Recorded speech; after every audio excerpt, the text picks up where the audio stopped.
Yeah. You were up all night with it. I've kind of broke myself playing it, but it's okay because it's really, really good.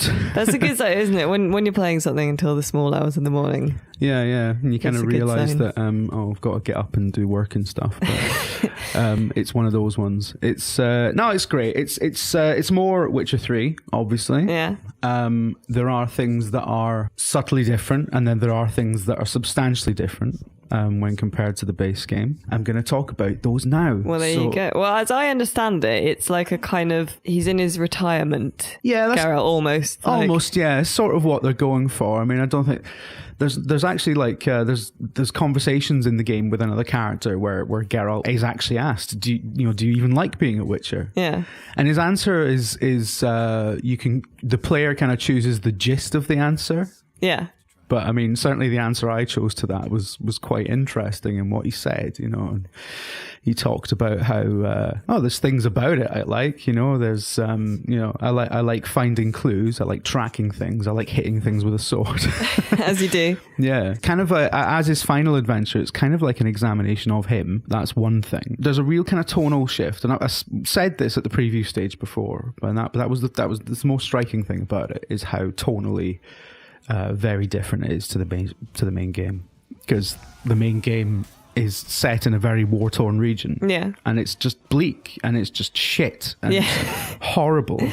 And then Geralt gets summoned to Toussaint, this sort of parody of medieval France. It's like a duchy. So someone turns up at his shack or whatever, and he's like, we need in, and he's like, oh, too old for this shit, and then essentially, yeah. It's like, oh, you've been summoned by the by our ruler or whatever. So off he goes. 2 days from retirement, and but like the first thing you see when you get to the new region is just this. The color palette's different. Yeah, it's brighter and it's got like this golden kind of sun-kissed look to everything. It fades up and there's like a glistening river and a pointy fucking medieval castle right in the middle of it. And it looks incredible and it looks clean, and like none of the rest of the Witcher 3 looks clean. No, I remember those dead bodies and stuff everywhere. Yeah, it's just dirty and shit and disease infested, and until he gets here, and it's like spending weeks in Croydon and then waking up in Mayfair. And he's like, oh, I could get used to this. Yeah. Essentially, right?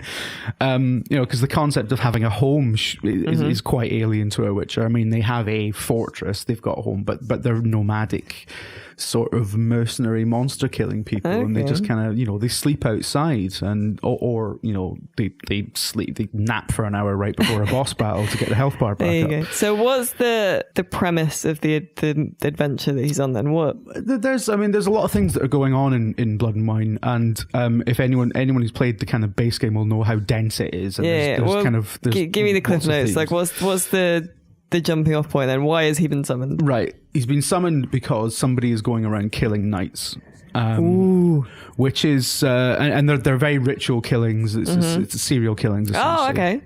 And they're like, well, we need a Witcher to sort this out. I didn't realize. I was making jokes about him being like a grumpy old cop, but I guess it kind of is. I mean, he basically is a grumpy old cop. Yeah.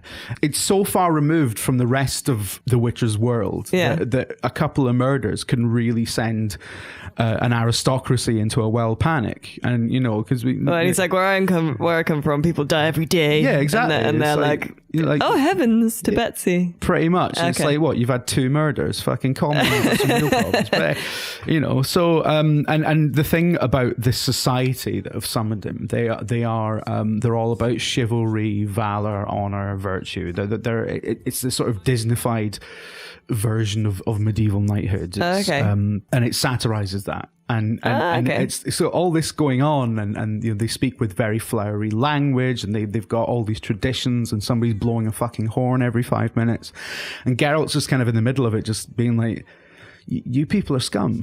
Does it have those bits where like you can choose to respect their customs, or you can just like stand there putting your middle finger. Yeah, quite a few moments like that when like I think my favorite dialogue option in this one is just like say nothing.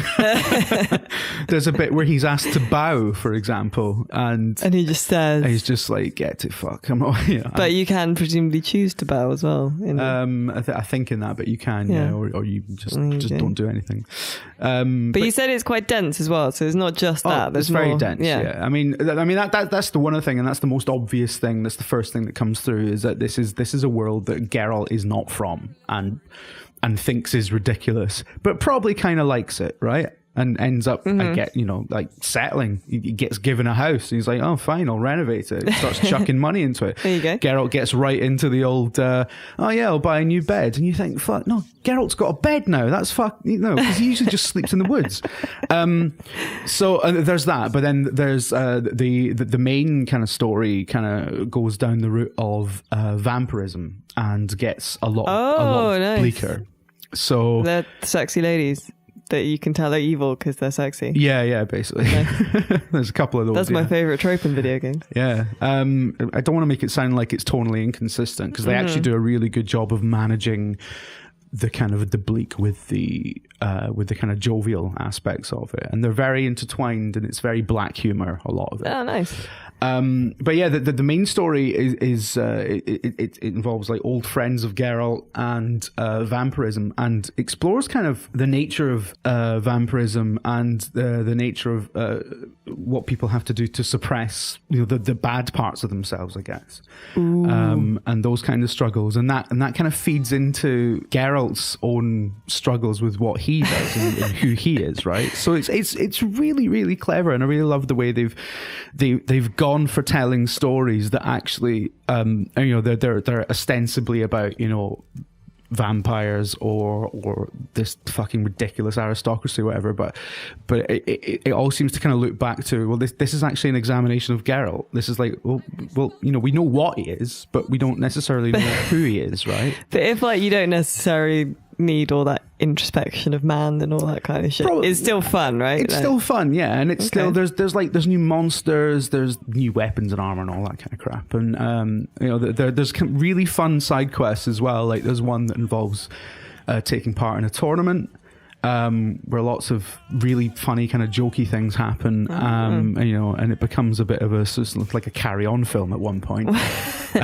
But also, even that kind of side quest has a very kind of harrowing, like, human story by the end of it. It's oh my god, fuck. Well, it sounds like it's definitely a buy. Yeah, from you. Oh, but god, and the $64,000 question, to which I already know the answer. Is how much is it? It's like 16 quid or something. I don't know. See, I think that's pretty good for a big. It's really good value for money. Yeah. I mean, if you are afflicted by numbers equaling value, then it has numbers. There's like 30 hours. I mean, they quote it as being about 30 hours. That's shit. Like you get full games, the 60 quid, the 30 hours. Honestly, so there is enough in here that if they released it separately and charged 50 quid for it, most people would be all right with it, because it's massive. So it's really not a slouch on that front at all. But it's also the content itself is. I think it's the best that The Witcher's ever been. I really loved Witcher 3.